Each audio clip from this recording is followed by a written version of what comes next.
Hello, and I'm filming right now this video in a soccer goal. It's not something I anticipated. I guess it ties to what I want to share today. The importance of empathy. What does empathy mean? Putting yourself in someone else's shoes and you know, it's like what is, understanding. Feeling a connection is more like it. An example is if you're in school and you see a kid eating lunch by themselves all the time and they're by themselves, you go give your friendship to them because you understand they're alone. It must suck to be alone. Go give your friendship to them. Go give your kindness. Go give your help. If you see a soccer player on your high school team that's not playing because of injury and they're really sad, go and encourage them. Go motivate them. It's making a connection and putting yourself in someone else's shoes. And I think I'm choking. I had water. But gosh, yesterday, I had an experience, because I mentioned this because yesterday I had an experience where I put myself in someone else's shoes and I was so distraught by the whole thing. Gosh, man, that really upset me. Before I get into that, because I have footage and clips I took yesterday that I did not anticipate I was going to do a clip where I would start talking about it. And you can see in the clip that I'll show after this clip that I'm talking, you'll see that I was really distraught by the whole thing. And it's because I put myself in someone else's shoes. And like I said, when you put yourself in someone else's shoes, you feel a connection, you understand. That's why if somebody says something and to somebody else and that other person starts crying, it's because they felt a connection. It's like that's why when they say, oh, that person said something to me, I was driven to tears. So if you see someone going through something, if you're like, oh, I know somebody that eat lunch by themselves, I know someone that's going through a difficult time, I know someone that's working 2 jobs, has an old broken down computer, I know I can encourage them, I know I can point resources to help them get a new computer, I can give them a computer I can loan. You do it. Do what you can. Help somebody. Do what you can to make somebody's day, because you don't know the impact of your kindness or what you did for them until years go by when they bring it up to you, or you look back, or they'll tell you. Just like if you don't decide to give your kindness and let them go through that hard struggle, and all you can do is encourage or do what you can, you'll realize it'll hurt you badly when you realize, man, I should have been more nice. So they'll tell you, I wish you had helped me. And it's just it hits you later on. So always be kind, always show love and respect. And what I'm sharing now leads to what I want to share now, which is about the clips of yesterday and ties to what happened yesterday. And it's just yesterday, without going into a big rant, since I was a teenager, since I was in middle school, I had a teacher introduce me to Selena's music, and I've been a fan ever since. And as a fan of Selena's music, not just myself but other fans included, we don't like to talk about her death. We know what happened, but since I'm new to Corpus Christi, Texas, and I came here because of Selena. That's the whole reason I even knew about Corpus. I thought I wanted to go and see the motel where she was shot. I just wanted to go and see it. And dear God, that was just very, very, very, very, very, very, first of all, going to the motel, everything was just like how it was back in 1985. It's all old. The swimming pool and everything. And room 158 is not room 158, it's room 150. And dear God, it felt like I was going back in time, because everything was pretty much the same. And then so I ran from the room where she was to the lobby. I put myself in her shoes because I want to know what she went through.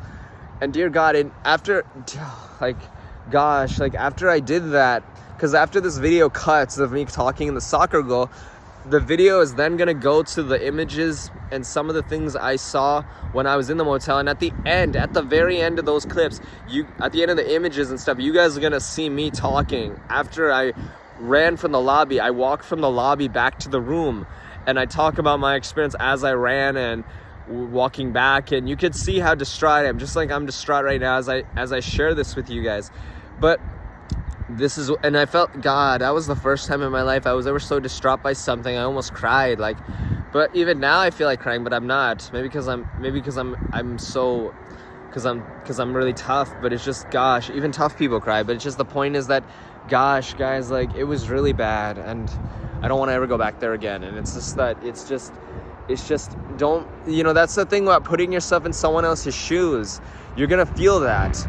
If I thought I feel distraught by what I'm going through, imagine what she went through. And that's the thing about putting yourself in someone else's shoes, guys.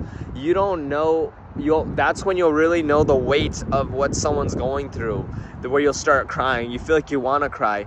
So empathy is very important. Always look to understand people. Don't just feel sorry for them, because I think empathy is putting yourself in someone else's shoes, and then the opposite of empathy is sympathy. Sympathy is just feeling sorry for somebody. Empathy is putting yourself in someone else's shoes. So don't just show sympathy by feeling sorry. Empathy is actually doing something, putting yourself in someone else's shoes, trying to understand. So go and try to understand. And if there's someone you know, whatever it is they're going through, and you notice they need a little bit of encouragement, or you want to give your friendship, you do that. Give your kindness, give your respect, give your love, because you don't know the impact of that until time goes by.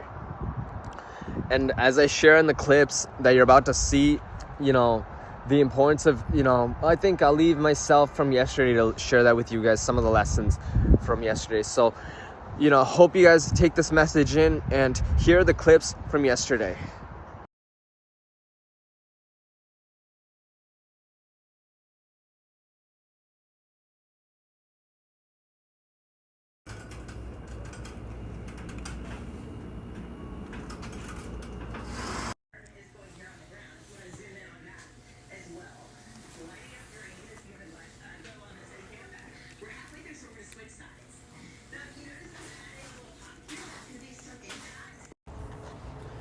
Retracing my steps back to the room.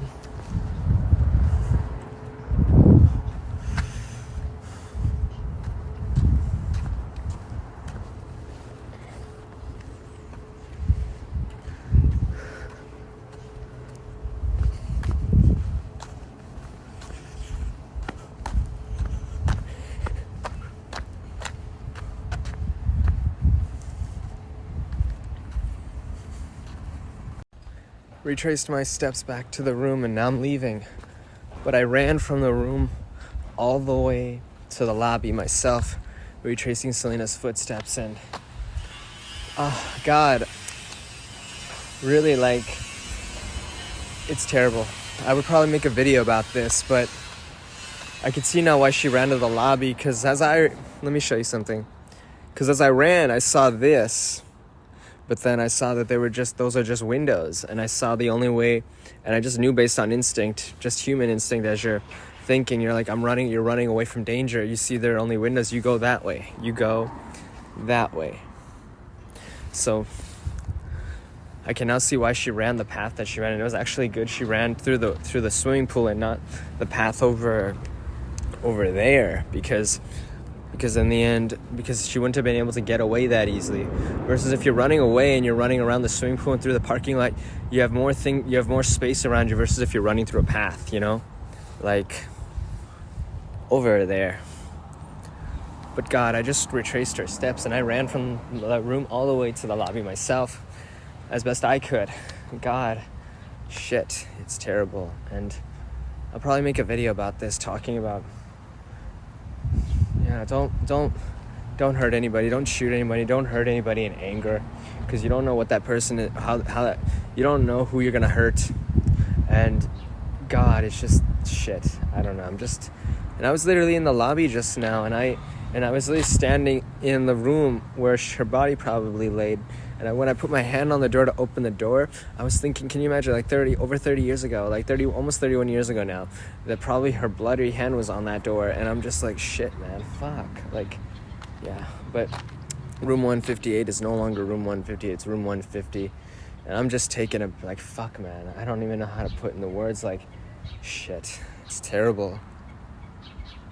And the fact that I literally had to retrace the steps, and I ran, and I thought she ran that way, to only see, just based on human instinct, she ran that way. So I had to change my direction immediately, because you see naturally up ahead, it's just windows. So she probably wanted to run that way where the windows were, but she couldn't, because they were just windows. But can you imagine if there were only windows, guys? That means she wouldn't have lost all the, because, watch, let me show you something.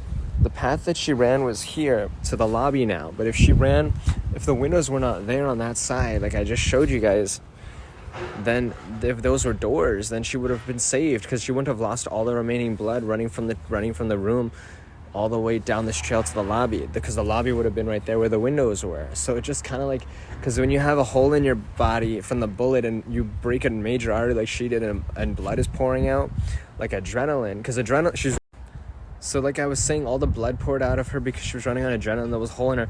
But the investigators were saying that if she didn't run and lose all that blood, she would have survived. So can you imagine if the windows weren't here, she would have ran straight for this part. Or if someone had come with her, then somebody would have carried her or helped her. So just kind of like, fuck, man. Like, shit. Fuck. I know I shouldn't be cursing, but I don't know how else to say. Like, God, it's terrible.